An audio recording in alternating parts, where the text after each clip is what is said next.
Irmãos, eu confesso que eu fui pego de surpresa até pela oportunidade, que dirá pela pregação, né? Eu gostaria de pedir aos irmãos que abram a Bíblia no livro de Romanos.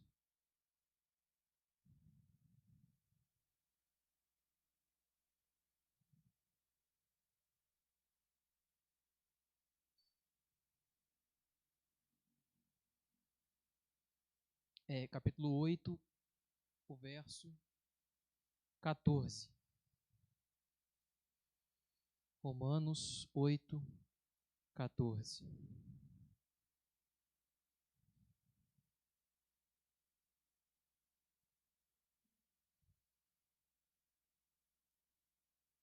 Amém? Romanos 8, versículo 14 diz assim: Porque todos os que são guiados pelo Espírito de Deus, esses são filhos de Deus.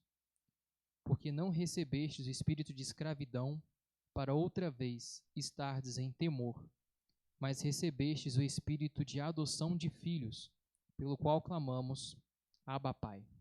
Amém? Podeis sentar. Irmãos, como sabemos, a Epístola aos Romanos, ela é escrita pelo apóstolo Paulo, a igreja ali, que estava em Roma. E Roma nós sabemos que era um império já constituído, já com suas leis, inclusive, aí o pastor Renato, que é advogado, sabe disso melhor que eu, muitas das práticas, termos em latim, que já eram adotados no Império Romano, vieram também para a nossa legislação. E isso não é diferente, em relação de haver já uma legislação específica a respeito de adoção. O Império de Roma já tinha leis, costumes, uma cultura muito já firmada a respeito do que diz respeito à adoção. Adotar um filho. E é isso que Paulo, o apóstolo Paulo, tenta trazer à memória dos romanos, quando ele no versículo 15 ele fala: mas recebestes o espírito de adoção de filhos, pelo qual clamamos, Abba, Pai. E eu gostaria de comentar aqui a respeito de como acontecia essa cultura de adoção em Roma. Muitos acreditam que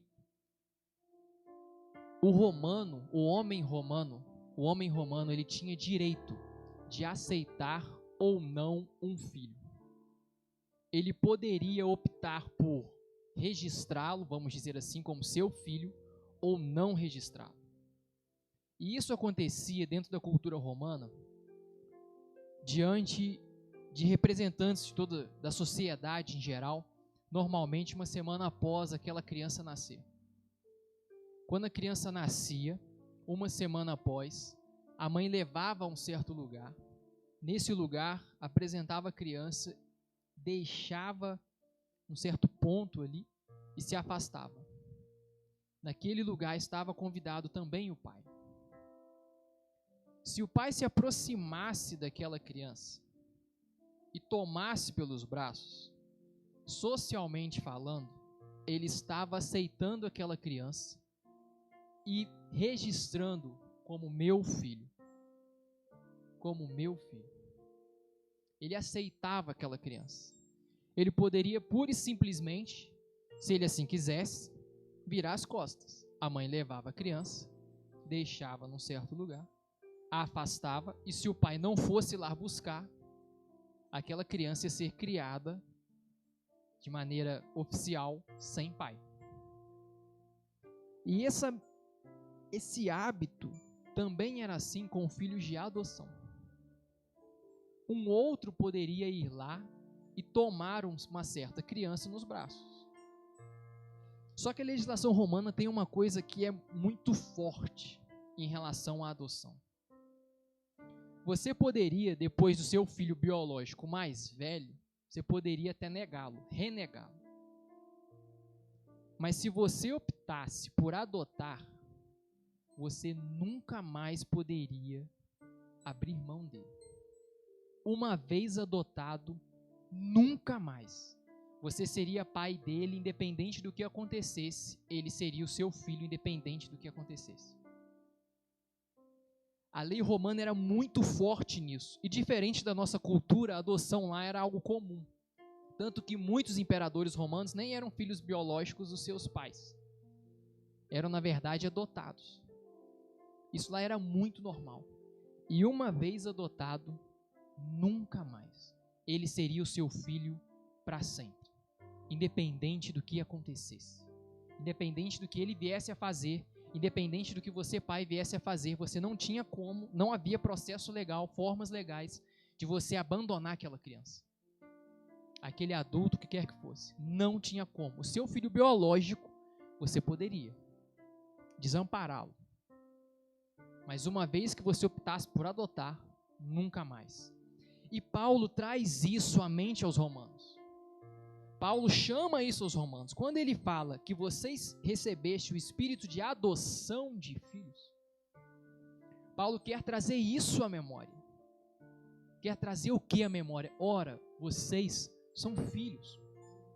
Assim diz o próprio apóstolo João no capítulo 1, no versículo 12, que diz assim: mas todos quanto o receberam, deu-lhes o poder de serem feitos filhos de Deus. Todos quanto o receberam.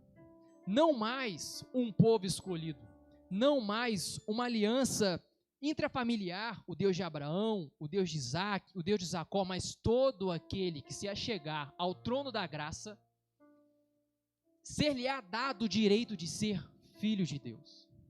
Filhos como? Filhos por adoção. Filhos por adoção. Irmãos, e uma vez que nós somos adotados por amor, pelo amor de Deus, o seu muito amor pelo qual nos amou, queridos, não tem como Ele nos abandonar. Não tem como Ele nos abandonar. Nunca mais é lhe dado o direito de Deus virar as costas para nós. Não. Porque Ele optou por nos adotar. Ele optou por nos adotar, enviando o seu Filho para derramar o sangue na cruz do Calvário. O amor de Deus não nos desampara nunca. O profeta já diz que pode uma mãe esquecer dos seus filhos, mas Deus não. Deus não tem como desamparar os seus, se esquecer dos seus, deixar os seus ao relento. Mas, queridos, o Evangelho ele é perfeito e ele é pleno. Para que hoje eu tivesse condições de ser filho de Deus, um dia Ele teve que abandonar o seu biológico na cruz. Um dia Jesus disse: Deus meu, por que me desamparastes? Por quê? Um dia Ele virou as costas para que hoje Ele pudesse abraçar milhões, bilhões como seus filhos por adoção. Queridos, o nosso direito não tem como ser tomado. Uma vez filho, uma vez que recebemos o Senhor, não tem como Ele deixar de nos amar. Não tem como Ele voltar atrás. O sacrifício da cruz está feito. Resta a nós aceitá-lo ou não. E é interessante ainda que ele fala: o qual recebeste o espírito de adoção de filhos. Em todo o Novo Testamento nós vemos duas palavras hebraicas antigas, do grego koiné, para filhos. Uma seria teknon e a outra seria uios. E elas são bem diferentes, apesar de ser ambas traduzidas como filho no Novo Testamento. Uma é bem diferente da outra, no grego koiné. Toda vez que no grego você tinha a expressão, a palavra original teknon, ele fazia menção de um filho ainda não desenvolvido, maduro, crescido. Essa era a ideia do teknon. O teknon, na verdade, ele se reporta, por exemplo, aos meus filhos. Vieram ao culto, mas choraram 90% deles. Porque eles não têm a maturidade ainda de sentar, cultuar, horas, louvar ao Senhor, esse tipo de coisa. A minha menina não pode ver a porta de casa aberta que ela sai. Se deixar, ela desce a escada, ela vai para a casa da vizinha. Ela não tem a maturidade de, opa, eu não posso chegar na casa da vizinha assim de repente. E abrindo a porta e entrando, só porque lá tem uma outra bebezinha. Ela é tecnon. Inclusive é tecnon que está em João 1,12. Mas todos quanto receberam Deus, poder serem feitos filhos de Deus. É um filho que vai começar a caminhada. Ele ainda não é maduro. Só que Cristo, pelo seu muito amor com que nos ama, Ele não quer que nós sejamos para sempre filhos imaturos. Ele quer que nós cresçamos na graça e no conhecimento, como diz o apóstolo Pedro. Crescer é um desejo dele. Crescer é um desejo que Deus tem para nós. Ele quer que nós nos tornemos uiós. Paulo chama este de homem espiritual lá em Coríntios. Ele quer que a gente aprenda mais e mais e mais e mais a respeito dele. E irmãos, a grande verdade é que esse é um desejo de todos nós pais. Pare e pensa, quando um filho acaba de nascer, o Benjamin era muito disso. O Benjamin, ele me puxou nesse aspecto, ele é meio esfomeado. Acabou de nascer, dava uma horinha, ele abre a boca para chorar. Sabe por quê? Porque ele está pensando em si, no seu apetite. E ele vai buscar o seio da mãe. Ele não quer nem saber se a mãe acabou de operar, se teve cesárea, se está com não sei quantos pontos, se está tudo doendo, se ela não consegue mexer direito na cama. Não importa. Ele quer a fome dele saciada. Porque ele pensa em si. Chega um momento que ele começa a crescer. O Benjamin hoje, inclusive, faz 7 anos de idade. Graças a Deus por isso. Ele já tem na ideia a figura do pai e a figura da mãe, e me tem como uma figura de super-herói. Eu já cheguei a comentar aqui em outro tempo que no meu aniversário esse ano ele queria que fizesse do Hulk. Não, o aniversário do papai tem que ser do Hulk. Como que eu vou representar o Hulk com toda essa massa corpórea que eu tenho? Olha, eu de Hulk. É o clone. Mas por quê? Na cabeça dele eu sou o herói. Mas eu não quero que o Benjamin tenha 7 anos para sempre. Eu quero que ele chegue a 12, 15, 20 e comece a observar que eu também tenho falhas. Mas que apesar de todas as minhas falhas e apesar de todas as falhas do meu filho, de tudo aquilo que ele vai acertar e de tudo aquilo que ele for errar, eu ainda assim o amarei. Eu ainda assim estarei com ele. Mas isso é uma compreensão de um filho mais velho. Ele hoje me pergunta: pai, eu fui... Aquela pergunta de Natal de criança pequena, eu fui um bom menino? Tipo, será que eu vou ganhar presente ou será que você vai me colocar de castigo? Será que você vai me penalizar assim? Ele ainda não chegou à compreensão de que eu amarei, eu procurarei prover ele do que necessário for, sendo ele bom ou mal. Assim também é Deus, irmãos. Ele quer que nós cresçamos e nos aprofundamos em conhecê-lo, em conhecê-lo, em conhecê-lo, na graça e no conhecimento do Senhor. Como diz, como foi lá, né, metaforicamente com o profeta Ezequiel, não, a água está nos artelhos, vai mais, vai no joelho, vai nos ombros, deixa ela transbordar, seja cheio, me conheça plenamente, completamente. Eu quero filhos que me conheçam completamente. Completamente. Filhos uiós, filhos maduros, filhos crescidos, que entendem o Pai, que entendem que o amor dele não passa, o amor dele não cessa. E como diz o próprio, inclusive, esse Romanos 8 é tão em amor, em amor, em amor, que ele fecha como?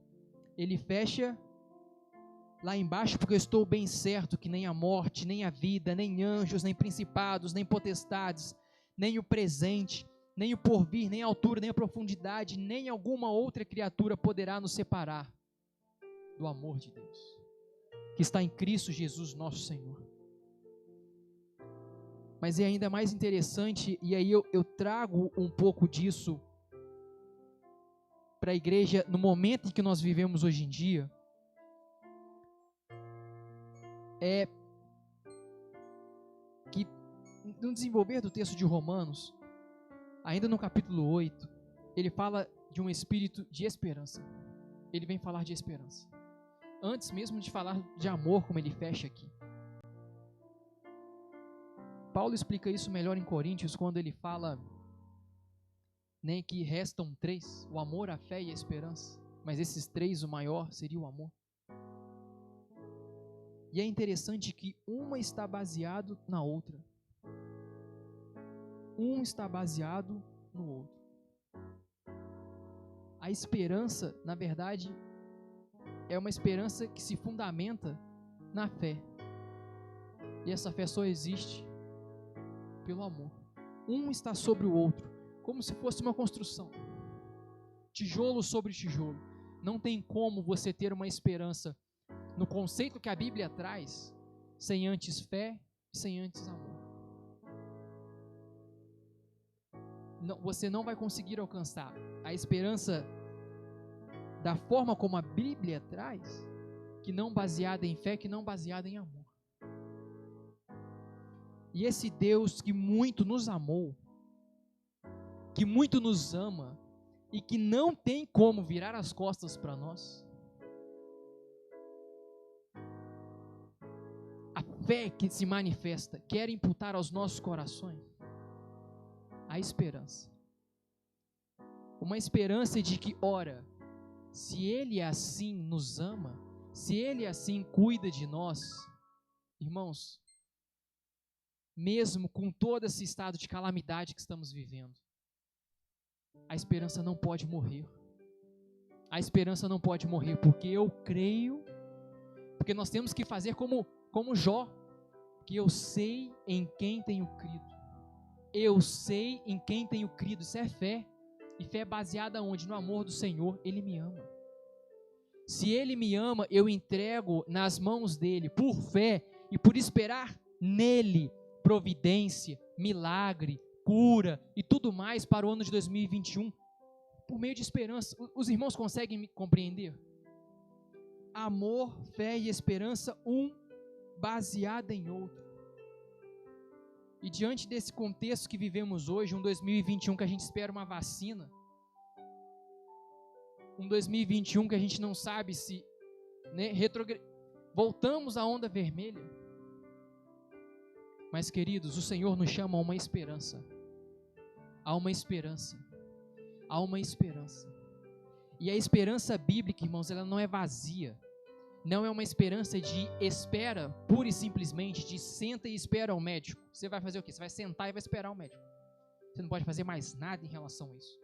Mas a esperança bíblica é uma esperança de que não. Eu sei em quem eu tenho crido. Eu tenho esperança de que Ele vai se levantar do seu lugar, vai estender as suas mãos sobre mim, e a obra do Senhor em 2021, por mais que existam irmãos enfraquecidos, não vai parar. Que Deus vai prover, que Deus vai trazer de volta à vida o vale de ossos secos. A minha esperança na fé dEle é em cima de um amor, e o amor dEle, Ele não consegue virar as costas para nós.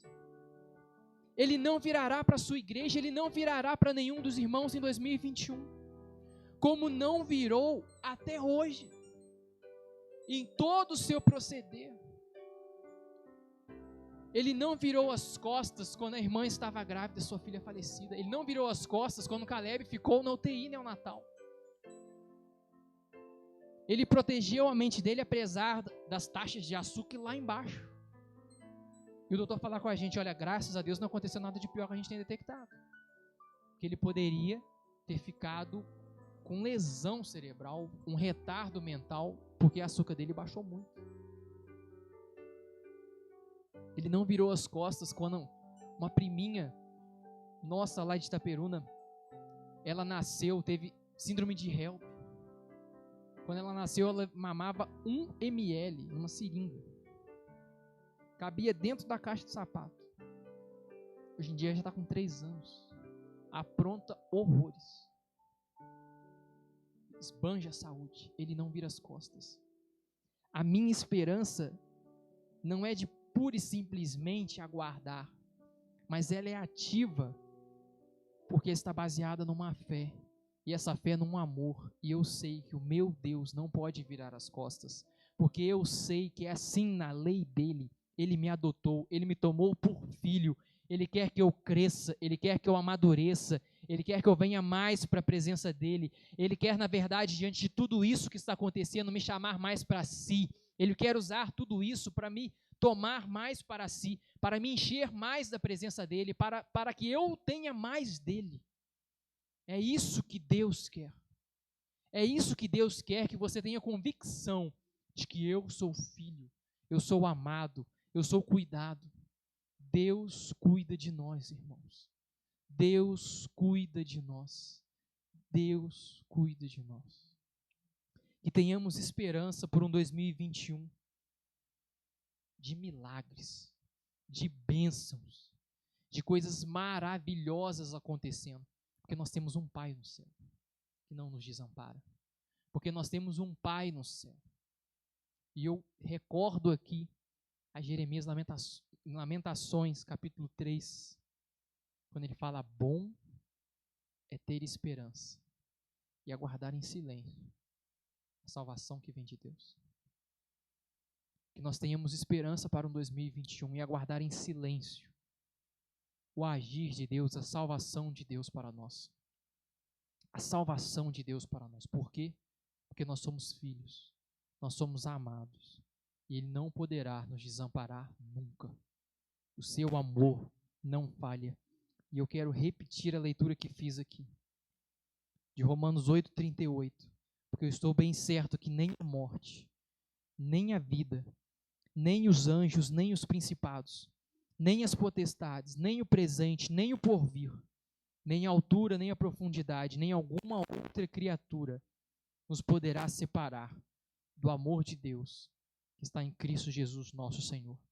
Que nós nos acheguemos mais e mais ao trono de graça do Senhor, para ser ainda mais filhos maduros, crendo que o nosso Redentor vive, crendo que Ele está provendo milagres, bênçãos e o agir dEle sobre nossas vidas, para termos ainda novos e mais testemunhos para 2021. Amém? Que Deus possa abençoar a igreja e falar mais no coração dos irmãos.